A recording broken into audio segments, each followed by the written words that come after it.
Hello aspirant, welcome to my YouTube channel Online Learning with Riju. Food এসআইয়ের admit card already বেরিয়ে গেছে।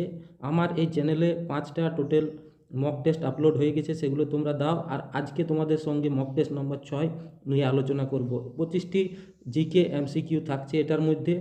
আর চ্যানেলে যদি নতুন এসে থাকে তো চ্যানেলটাকে সাবস্ক্রাইব করো, সাথে নোটিফিকেশনের বেল আইকন প্রেস করো। এবং তোমরা যারা ভিডিওটা দেখছো অবশ্যই ভিডিওটা শেষ পর্যন্ত দেখো এবং লাইক করো। যদি ভালো লেগে থাকে অবশ্যই লাইক করবে। আর এরকম কন্টেন্ট পাওয়ার জন্য চ্যানেলটাকে তো সাবস্ক্রাইব করতেই হবে।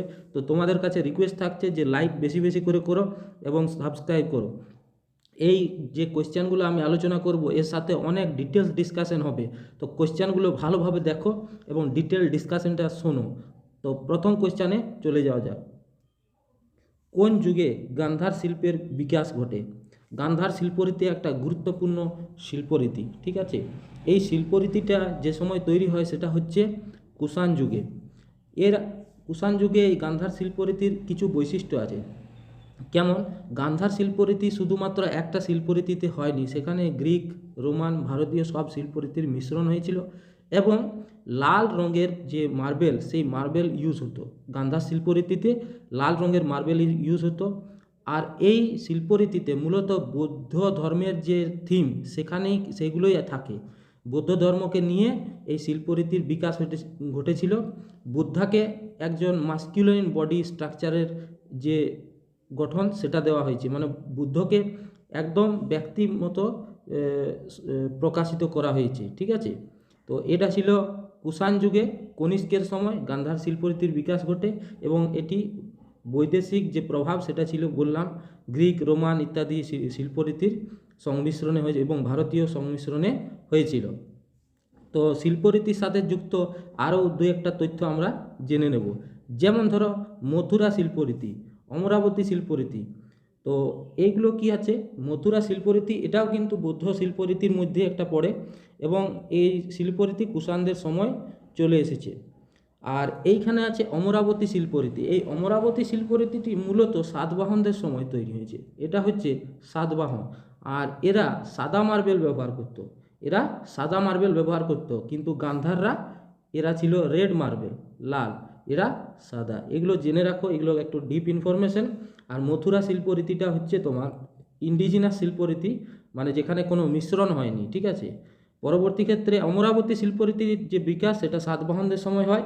পরবর্তী ক্ষেত্রে পল্লবরাও এই শিল্পরীতিকে এগিয়ে নিয়ে চলে। তো পরবর্তী প্রশ্নে আমরা চলে যাই। আমরা অনেক কিছু জানলাম। বায়ুর আর্দ্রতা পরিমাপ করা হয় কোন যন্ত্রের সাহায্যে?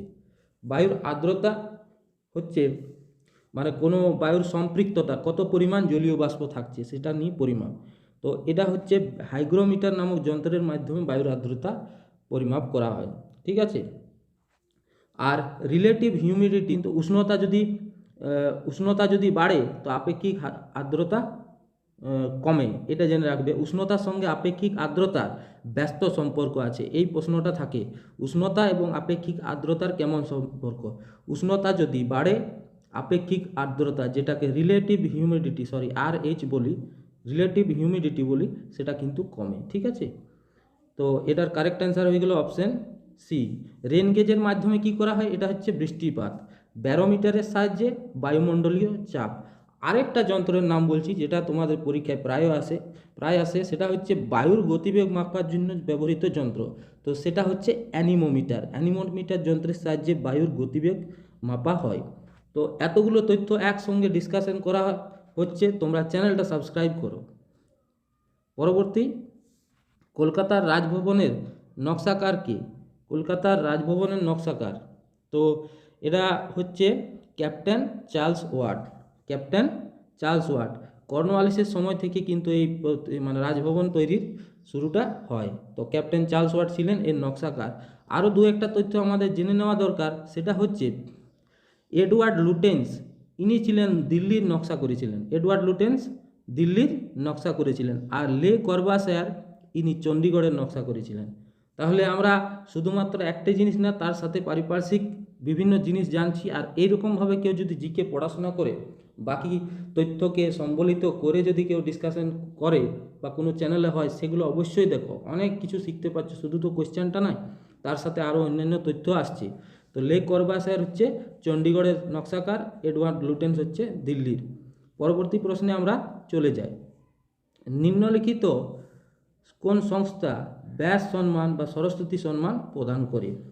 ব্যাস সম্মান বা সরস্বতী সম্মান এটা একটা গুরুত্বপূর্ণ সাহিত্যিক সম্মান। এই সম্মানটি দেন কে কে বিড়লা নামক ফাউন্ডেশন। অপশান সি হচ্ছে এটার কারেক্ট অ্যান্সার, কে কে বিড়লা ফাউন্ডেশন। ঠিক আছে, অপশান সি। আর এর সঙ্গে আমরা দু একটা তথ্য জেনে নেব। এটা হয়ে গেল সি। তো পুষ্পা ভারতী যেটা 2023 সালের ব্যাস সম্মান পেয়েছেন ইয়াদে ইয়াদে আর ইয়াদে। তো কারেন্ট অ্যাফেয়ার্সকে অ্যাড করে নিলাম, এটা তো স্ট্যাটিক কোয়েশ্চেন। ব্যাস সম্মানটা একটা স্ট্যাটিক সালে হয় 1990 বা 1990 না, তার 1998 হবে হয়তো। তো এই সময় ব্যাস সম্মান দেওয়া হয়, সরস্বতী সম্মান কে কে বিড়লা ফাউন্ডেশন থেকে দেওয়া হয়। পুষ্পা ভারতী হচ্ছেন 2023 সালের এই সম্মান প্রাপক। তার লিখিত গ্রন্থ হচ্ছে মানে যেটার জন্য পান সেটি হচ্ছে ইয়াদে ইয়াদে অর ইয়াদে, 33তম ব্যাস সম্মান। পরবর্তী প্রশ্নে আমরা চলে যাই। 2023 সালে প্রকাশিত ওয়ার্ল্ড প্রেস ফ্রিডম ইন্ডেক্সে ভারতের অবস্থান কত? ওয়ার্ল্ড প্রেস ফ্রিডম ইন্ডেক্স এইটা কিন্তু একটা গুরুত্বপূর্ণ ইন্ডেক্স।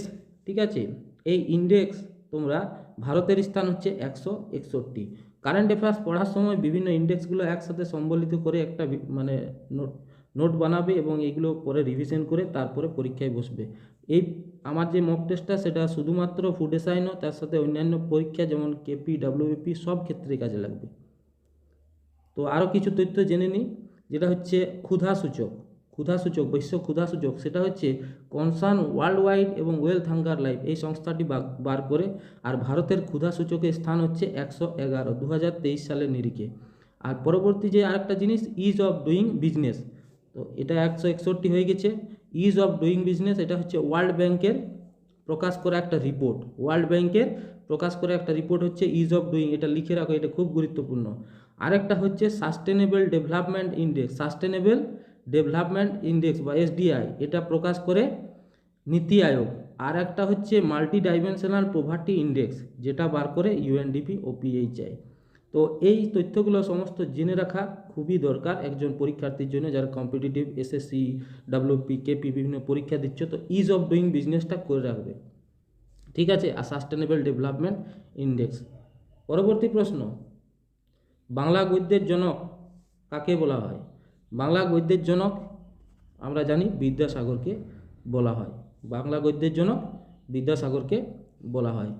আচ্ছা, বিদ্যাসাগরের আরেকটা নাম আছে যেটাকে বলা হচ্ছে ট্র্যাডিশনাল মডার্নাইজার। এটা WBCS এর একটা কোয়েশ্চেন। ট্র্যাডিশনাল মডার্নাইজার বা ঐতিহ্যবাহী আধুনিকতাবাদী কাকে বলা হয়? তো ইনি হচ্ছেন বিদ্যাসাগর। আর রামমোহন রায়কে নিয়ে তোমরা জানো যে সমাজ সংস্কারক ছিলেন তিনি, এবং রামমোহন রায়ের অনেকগুলো ভাষা তিনি কিন্তু জানতেন। গিফট টু মনোথিস্ট নামক একটি গ্রন্থ তিনি রচনা করেন, gift two মনোথিস্ট।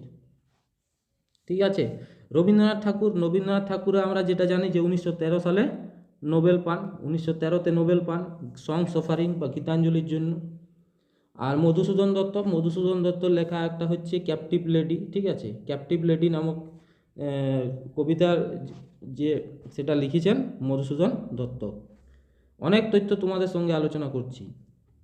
United Nation Development Programme UNDP, তো এটা কারেক্ট অ্যান্সার হবে সদর দপ্তর। ঠিক আছে, তো ইউ দিয়ে হলে আমি জেনারেলি আমরা নিউ ইয়র্ক করব। কিছু ক্ষেত্রে অবশ্যই এক্সেপশন আছে, সেই এক্সেপশনগুলো লিখবে, কিন্তু বেশিরভাগ ইউ দিয়ে যেগুলো থাকে সেগুলো নিউ ইয়র্কে হয়, আর ডাব্লু দিয়ে যেগুলো থাকে সেগুলো জেনেভায় হয়।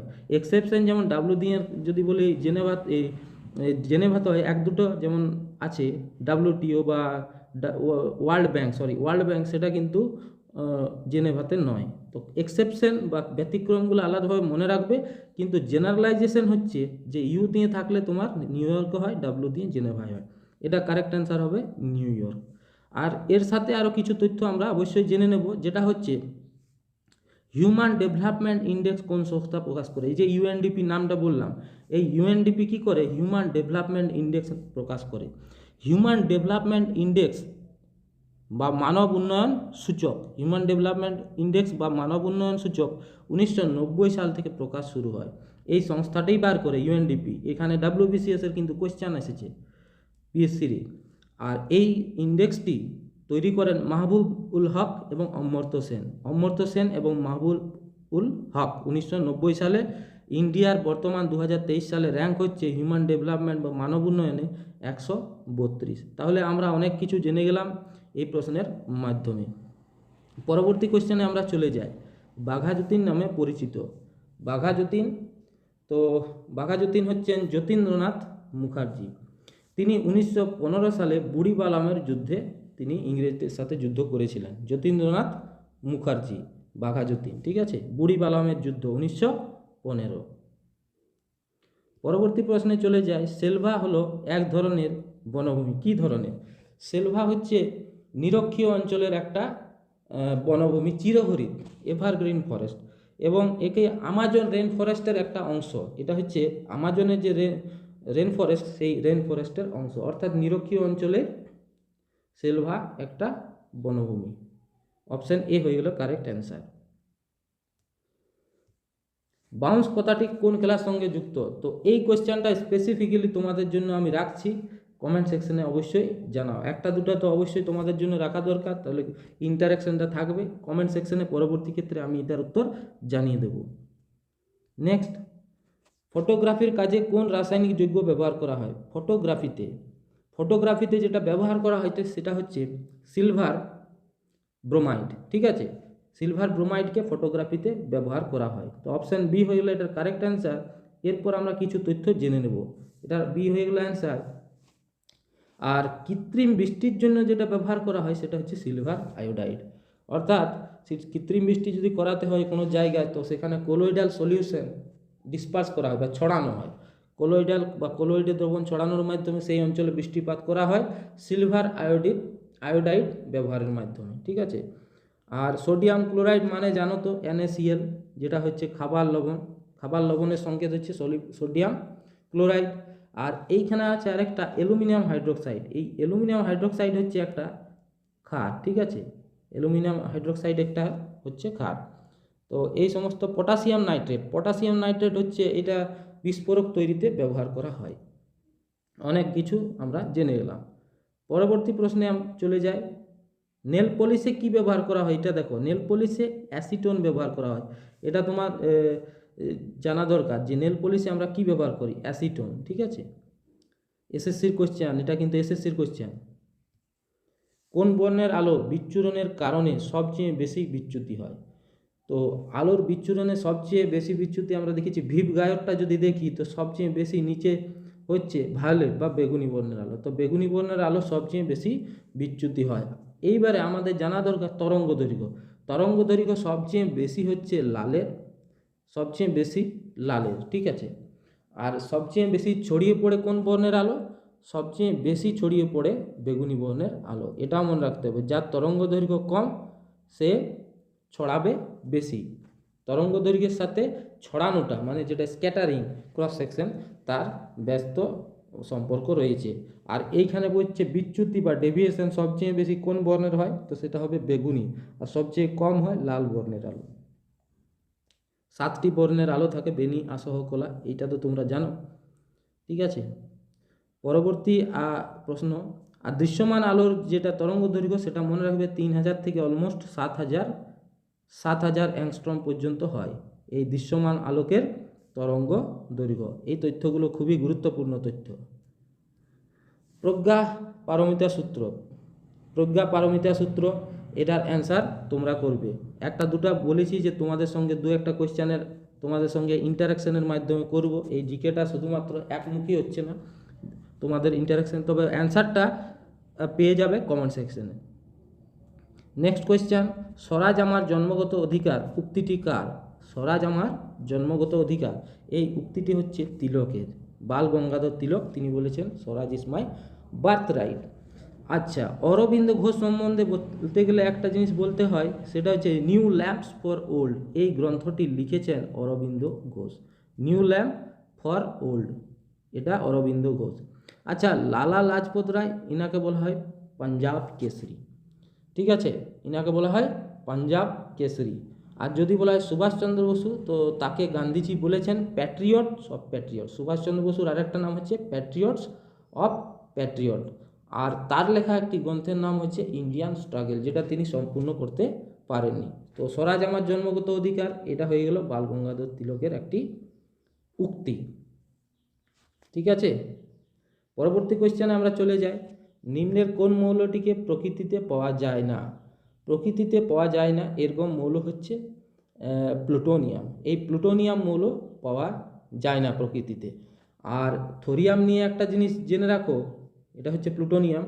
আর থোরিয়াম কেরলের যে তটভূমি সেখানে কিন্তু সি বিচে পাওয়া যায়। কেরালার সি বিচে থোরিয়াম নামক তেজস্ক্রিয় মৌলটি পাওয়া যায় বালিতে। ঠিক আছে, এই কোশ্চেন। আরেকটা দেখো ইউরেনিয়াম। ইউরেনিয়াম যেটা তোমার চুল্লিতে ব্যবহার করা হয়, হ্যাঁ, নিউক্লিয়ার রিয়েক্টারে ব্যবহার করা হয়, সেটা হচ্ছে ইউরেনিয়াম 235। ইউরেনিয়াম 235-এর ব্যবহার করা হয় নিউক্লিয়ার চুল্লিতে বিদ্যুৎ উৎপাদনের জন্য। নেক্সট কোয়েশ্চেন, ক্রিপস মিশনকে কে একটি পোস্ট ডেটেড চেক বলে অভিহিত করেছেন? পোস্ট ডেটেড চেক, এটা ক্রিপস মিশনকে বলেছেন মহাত্মা গান্ধী। মহাত্মা গান্ধী কেন বলেছেন? ক্রিপস মিশনে ভারতকে স্বায়ত্ত, মানে ভারতের পূর্ণ ক্ষমতা, পূর্ণ স্বরাজ যেটা, সেটা কিন্তু দেওয়া হয়নি। ডোমিনিয়ন স্ট্যাটাস, ডোমিনিয়ন মানে ব্রিটিশের কর্তৃত্বাধীনেই থাকতে হবে, এরকম কথা ক্রিপস মিশনে বলা হয়েছিল। ঠিক আছে, এ বি আলেকজান্ডার এই ব্যক্তিত্ব ছিলেন। ক্রিপস মিশনে, ক্রিপস 1942 সালে আসে, এগুলো ডেটগুলো দেখে নাও।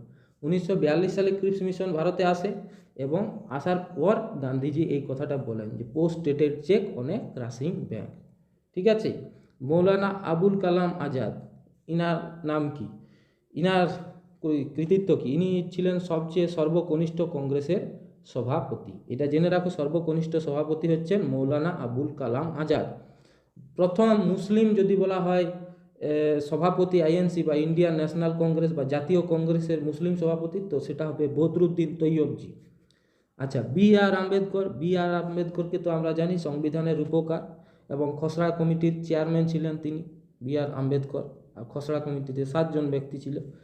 আর সর্দার বল্লভভাই প্যাটেলের কৃতিত্ব কি না, তাকে লৌহ মানব বলা হয়। কারণ ভারত স্বাধীন হওয়ার পর মোট 562টি রাজ্য ছিল।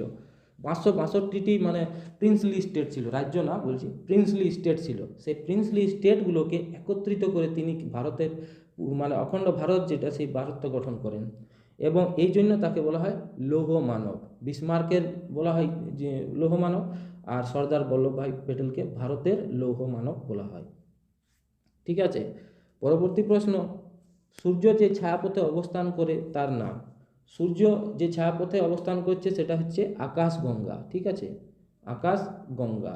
এটা একটা স্পাইরাল গ্যালাক্সি। এটা কেমন? একটা স্পাইরাল বা কুণ্ডলীকৃত একটা গ্যালাক্সি, এবং স্পাইরাল গ্যালাক্সি ছায়াপথে এই আকাশগঙ্গা ছায়াপথে সূর্য আছে, এবং এটার গঠনটা তোমাদের অনেক সময় পড়ে কীরকম হয়, এটা হচ্ছে স্পাইরাল। ঠিক আছে, ইসরোর সদর দপ্তর হচ্ছে বেঙ্গালুরু, ইসরোতে আছে। পরবর্তী কোশ্চেন আমরা জেনে যাই, চলে যাই। তো ইসরো নিয়ে যে রিসেন্ট মিশনগুলো আছে, যেমন আদিত্য L1, আদিত্য L1টা ভালোভাবে করে যাবে। আদিত্য L1টা পরীক্ষায় আসতে পারে, এটা সোলার মিশন। আর L1 হচ্ছে তোমার একটা লাগরাঞ্জ পয়েন্ট। ঠিক আছে, আদিত্য L1 হচ্ছে গুরুত্বপূর্ণ, তোমাদের বলে দিচ্ছি। আদিত্য L1 এটা করে রাখবে, কি কখন কি মেশিন ইউজ করা হয় বা কি লঞ্চ ভেহিকেল ব্যবহার করা হয় এটা দেখে নেবে। পিএসএলভি, সিএসএলভি, যে এসএলভি কি ইউজ করা হয় এটা দেখবে। আর চন্দ্রযান 3, চন্দ্রযান 2, চন্দ্রযান 3, এই যতগুলো চন্দ্রযান রিলেটেড প্রজেক্ট আছে সেগুলো দেখে যাবে। ঠিক আছে, পরীক্ষায় তোমরা কমন পেতেই পারো। নেক্সট কোয়েশ্চেন, ভারতে সেবা সমাজের প্রতিষ্ঠাতা কে? সেবা সমাজ এমজি রানাডে। সেবা সমাজ হচ্ছে এমজি রানাডে। আচ্ছা, সাভারকার বলেছিলেন 1857 যে বিদ্রোহ, সেটাকে বলেছিলেন ফার্স্ট ওয়ার অফ ইন্ডিপেন্ডেন্স, স্বাধীনতার প্রথম যুদ্ধ, সেটা বলেছিলেন 1857 মহাবিদ্রোহকে। এই জন্য তিনি বিখ্যাত সাভারকার। ঠিক আছে, পরবর্তী ক্ষেত্রে তাকে এই ভারতের স্বাধীনতা সংগ্রামের ক্ষেত্রে অনেক, ইনাকে নিয়ে অনেক দ্বন্দ্ব আছে। ঠিক আছে, অনেক ঐতিহাসিক অনেক রকম মন্তব্য আছে। তো এটার কারেক্ট অ্যান্সার হয়ে গেল এমজি রানাডে। আর গোখলে এই ব্যক্তিত্ব সম্বন্ধে জেনে রাখো, ইনি ছিলেন ব্রিটিশ পার্লামেন্টের একজন সদস্য হতে পেরেছিলেন, ব্রিটিশ পার্লামেন্টের একজন সদস্য। এবং গোখলেকে গান্ধীজি কিন্তু অনেক সম্মান করতেন। পরবর্তী প্রশ্ন, নিচের কোন নদীটি দক্ষিণ থেকে উত্তরে প্রবাহিত হয়েছে? দক্ষিণ থেকে উত্তরে প্রবাহিত হয়েছে এরকম একটা নদী হচ্ছে সোন নদী, ঠিক আছে। সোন নদী হচ্ছে দক্ষিণ থেকে উত্তরে। সোনের উৎস কোনটা? সোন হচ্ছে তোমার সোন নদীটা দক্ষিণ থেকে উত্তরে যাচ্ছে এবং এটা যমুনার একটা উপনদী। যমুনার একটা উপনদী হচ্ছে সোন। গোদাবরী এটা হচ্ছে দক্ষিণ ভারতের গঙ্গা। দক্ষিণ ভারতের গঙ্গা। আর এগুলো তো গোদাবরী, কৃষ্ণা, কাবেরী এগুলো সব হচ্ছে তোমার পূর্ব বাহিনী নদী বা যেটা বঙ্গোপসাগরে পড়ছে। আর পশ্চিম বাহিনী নদী আছে নর্মদা, যেগুলো পশ্চিম আরব সাগরে পড়ছে। নর্মদা, তাপ্তি এগুলো হচ্ছে পশ্চিম বাহিনী নদী। মাহি। পরবর্তী প্রশ্নে আমরা চলে যাই। দামোদর নদীর উৎপত্তি কোথায়? দামোদর নদীর উৎপত্তি হচ্ছে ছোটনাগপুর মালভূমি। ছোটনাগপুর মালভূমিতে দামোদর নদীর উৎপত্তি। অপশান বি হয়ে গেল এটা কারেক্ট অ্যান্সার। পরবর্তী প্রশ্ন চলে যায়। এটা হচ্ছে একটা ম্যাথ। এই ম্যাথটা তোমরা আশা করি নিজেরা পারবে, পরীক্ষা দিচ্ছ সামনে। তো এই কোয়েশ্চেনটা সলভ করে তোমরা আমাকে জানাও কমেন্ট সেকশনে। তো আজকে মোটামুটি আমরা 25টা কোয়েশ্চেন ডিসকাস করলাম। কেমন লাগলো সেশনটা অবশ্যই কমেন্ট করে জানাও। এবং এই 3টে টোটাল কোয়েশ্চেন তোমাদের জন্য রেখেছি। এই 3টে কোয়েশ্চেন আমাকে কমেন্ট সেকশনে উত্তর করে পাঠাও। লাস্টে এই অঙ্কটা ছিল, এই অঙ্কটার কত অ্যান্সার হবে বলো।